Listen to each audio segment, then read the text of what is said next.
Hello everyone, welcome you all to this session of teaching ICSE Biology for Standard 10. In this session we will start a new chapter, that is circulatory system, which is chapter 8 in your course book. Circulatory system is meant for circulation of materials, and this chapter is particularly based on human circulatory system. In human body, different materials are circulated for functioning of different organ systems in our body. So in human circulatory system, a set of organs are there which do the function of transportation, that is collection and distribution of materials all over the body. Almost all the organisms, including humans, have some kinds of fluids which is circulating throughout their bodies. Such fluids constitute the distributing system or supply of substances in our body. Supply and collection of substances are done by them. So they connect all parts of the body, including the remotest cells.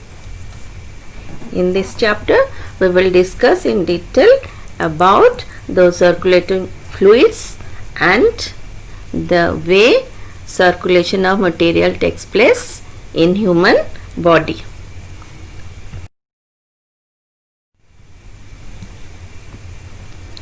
First, let us know what is the need for transportation inside the human body.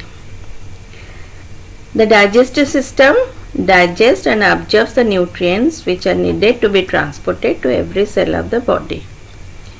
We take food into our mouth, then it passes through all other organs of digestive system and it is broken down into simple form in which it can be utilized in the body. So from digestive system, it is taken by blood, which is the circulating fluid, to be supplied to each cell of the body. The respiratory system takes in air from atmosphere and the oxygen is picked up from that air in the lungs and it has to be transported to all parts of the body. Similarly, when cell respiration takes place, inside each cell of the body, carbon dioxide is produced and that is collected from the entire body and is to be carried to the lungs to be exhaled out of the body, which is done by transporting fluid, that is blood. All the extra water, excess salt and the nitrogenous waste such as urea, uric acid, which are produced in our body from different processes, they are to be removed from different parts and have to be sent to the excretory system. Like in the liver, urea and uric acid are produced through deamination process and these are not required by the body. So they are to be removed from the body, but liver cannot remove them. So from liver they are taken to kidneys by blood and from kidneys they are thrown out of the body. Hormones are secreted by endocrine system and they have to be carried throughout the body by circulating fluids. Hormones are secreted from glands which are directly secreted to the blood and blood takes it to their target sites where they have to work. All these functions that need transport in our body are performed by two circulating fluids, that is blood and lymph. Besides transport, these fluids also do other additional functions.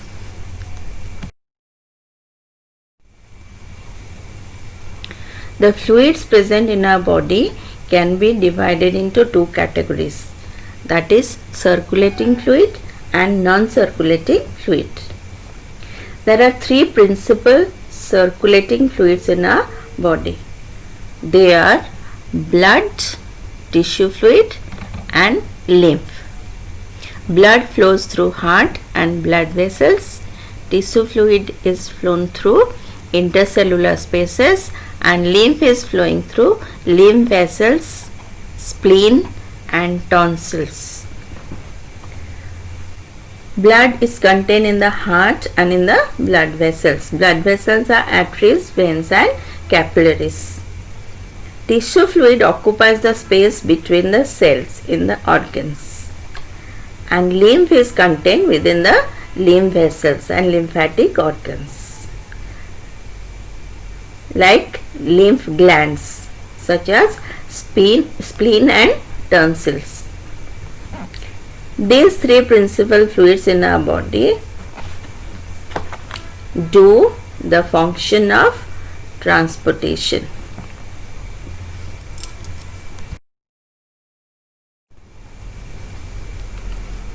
Here you can see a diagrammatic representation of the relationship between blood, tissue fluid and lymph. If you focus on the arrows, you can see the circulation of fluids. Here you see two colored vessels connected to heart. One is blue in color, other one is red in color. Blue color vessel carries deoxygenated blood rich in carbon dioxide, and red color vessel carries oxygenated blood that is rich in oxygen. Oxygenated blood is pumped out from the left side of the heart to be circulated to all organs of the body. When the blood vessel enter the organ, it is branched into a network of capillaries to supply oxygen to all cells of the organ. When each cell performs cell respiration, in which carbon dioxide is produced, that is again picked up by blood and goes back to heart. Then heart sends it to lungs for purification. In lungs, purification takes place. Lungs collect carbon dioxide from blood and gives oxygen to blood. So oxygenated blood again goes back to heart. This is how blood circulation takes place in the body. Parallel to the blood vessel, you can see another vessel which is green in color in the diagram, that is called lymph vessel. Lymph vessel runs parallel to blood vessel. Some portion of the blood, including plasma, WBC and proteins, dissolved proteins, leak out from the blood through the wall of the blood capillaries and enter into the cells present in between blood vessels and lymph vessel. When the fluid is present in the intercellular spaces of the cells or tissues between blood vessel and lymph vessel, the fluid is called tissue fluid or interstitial fluid. Gradually that fluid makes its way into the lymph vessel. When it enters the lymph vessel, it is called lymph. So lymph is derived from blood only. This lymph contains plasma, dissolved proteins and WBCs. It doesn't have RBC, platelets and all. This lymph is carried through lymph vessels, but it is not connected to heart. Near heart, lymph vessel is connected to blood vessel and pour lymph into blood vessel, and blood carries lymph and blood together into heart. Lymph circulates or transports fatty acids and glycerol, and since it contains plenty of WBCs, it forms the defense system of the body also. So these are the circulating fluids which are present in our body, transporting different materials.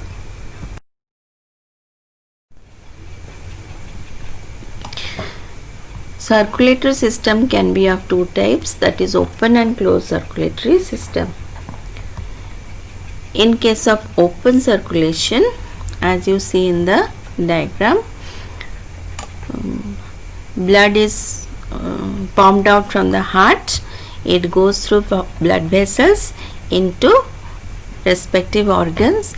Inside the organs, a branch of capillaries supply the blood to all cells of the body.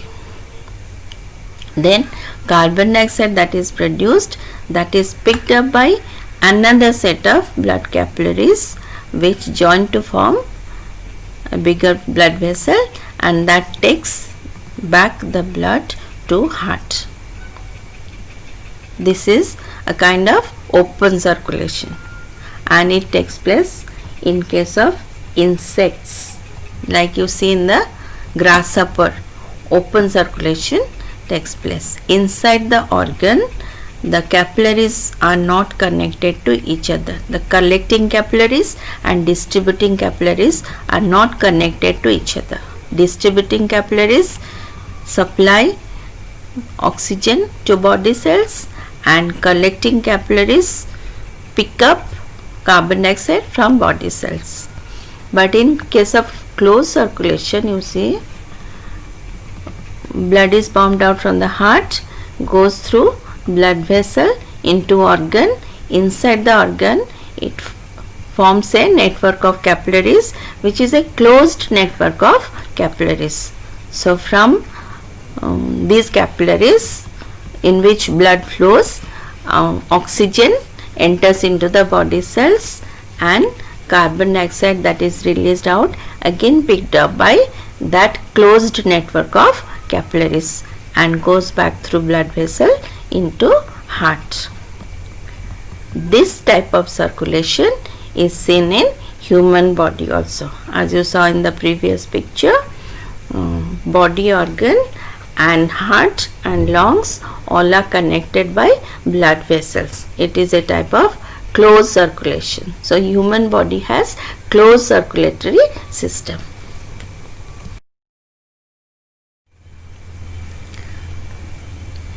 Whenever we see the diagram of circulatory system, we see two colored blood vessels. One is red in color, other one is blue in color. Red color vessels carry oxygenated blood and they are known as arteries, and blue color vessels carry deoxygenated blood, they are known as veins. This color differentiation is not true. Oxygenated blood transported by arteries is actually bright red in color, but the deoxygenated blood transporting carbon dioxide is dark red in color, that is not blue.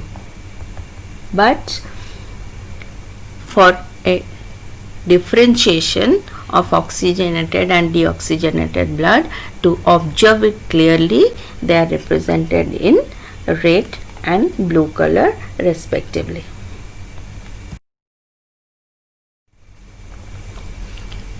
Apart from circulating fluids, there are non-circulating fluids also present in the body. One of them is vitreous humor, which is present in the eyes. Inside the eyeball, maximum part is filled with a fluid that is known as vitreous humor, that gives a proper shape to the eyeball, and that refracts the light rays also and helps in the formation of image. That is not circulating fluid. Another fluid is present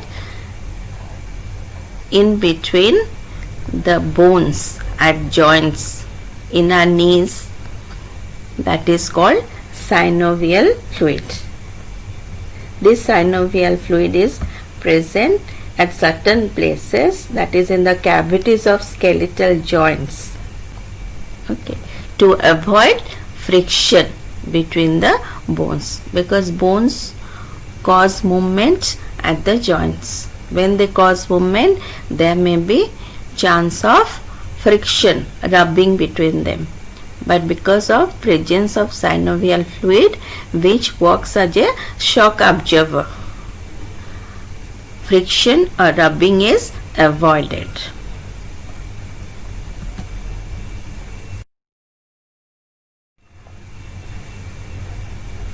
Blood has some specific properties.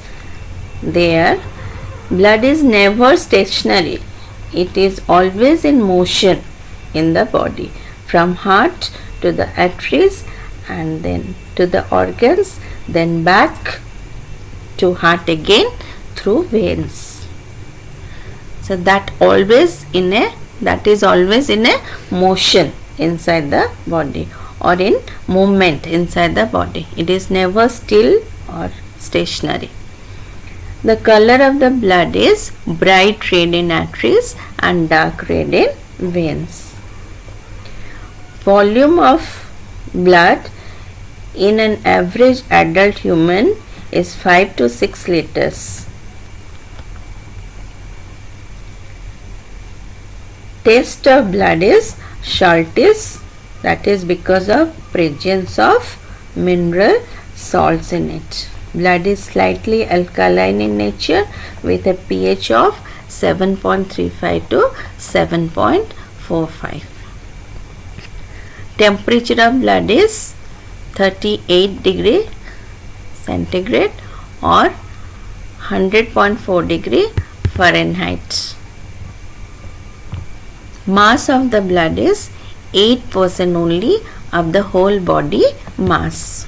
Viscosity or thickness of the blood is 3 to 4 times more viscous than water.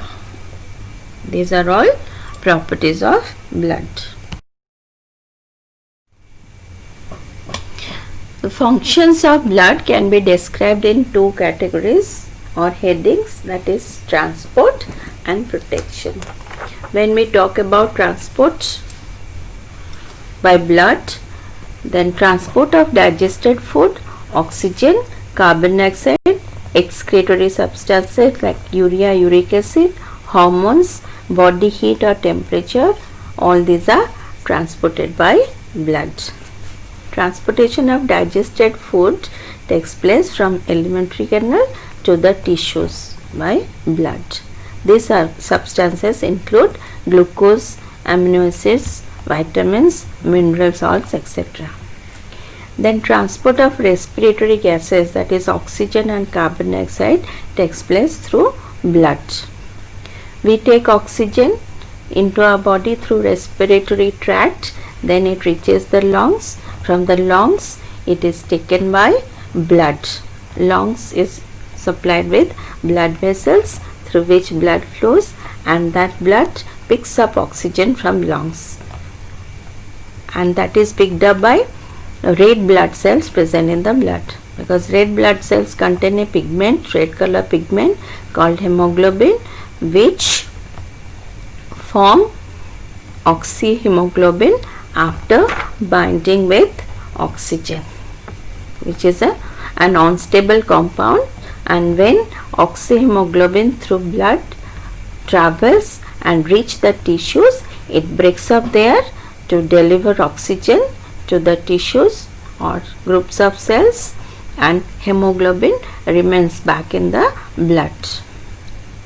So oxygen is transported through blood in the form of oxyhemoglobin.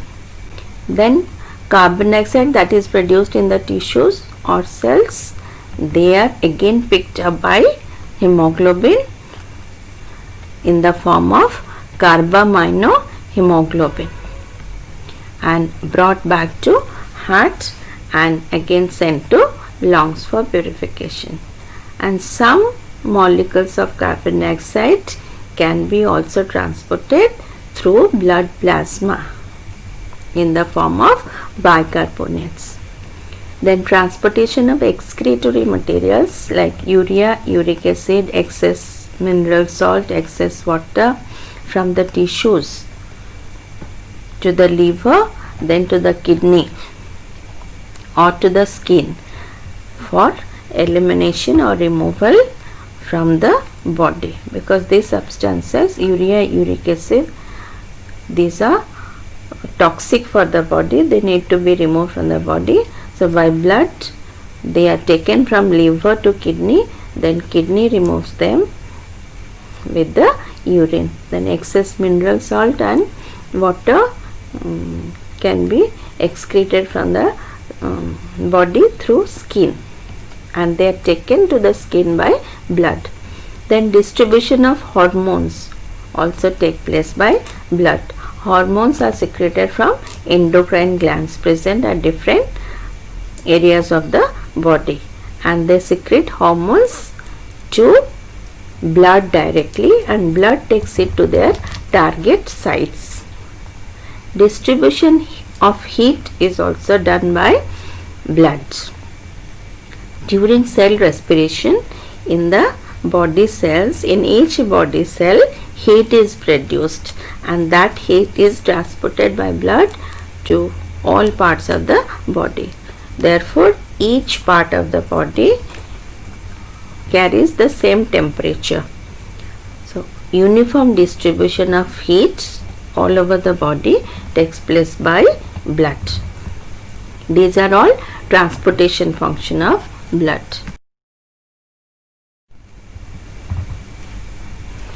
Protection function by blood.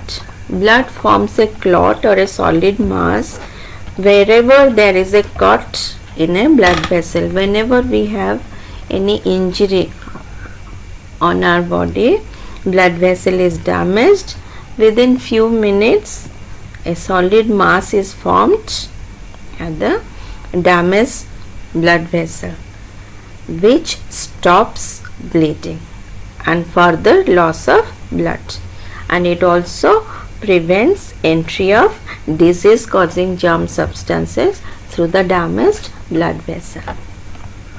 The white blood cells present in the blood protect the body from disease germs by engulfing bacteria, disease causing bacteria, or swallowing disease causing bacteria, taking it into the cell and digest inside the cell by the lysosomes present. These white blood cells also produce antitoxins and antibodies which neutralize the poisonous substances secreted by germs or kill the germs which enter our body and keep our body disease free or germ free.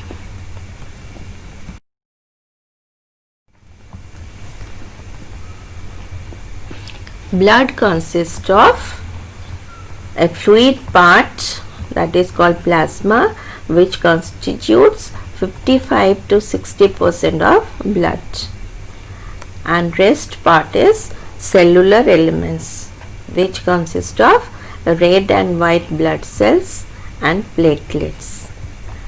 40 to 45% of the blood contain cellular elements. The plasma is about 55%, red blood cells about 41%, and white blood cells, which are of 5 different types, they constitute about 4%, and platelets constitute 0.01% in the blood.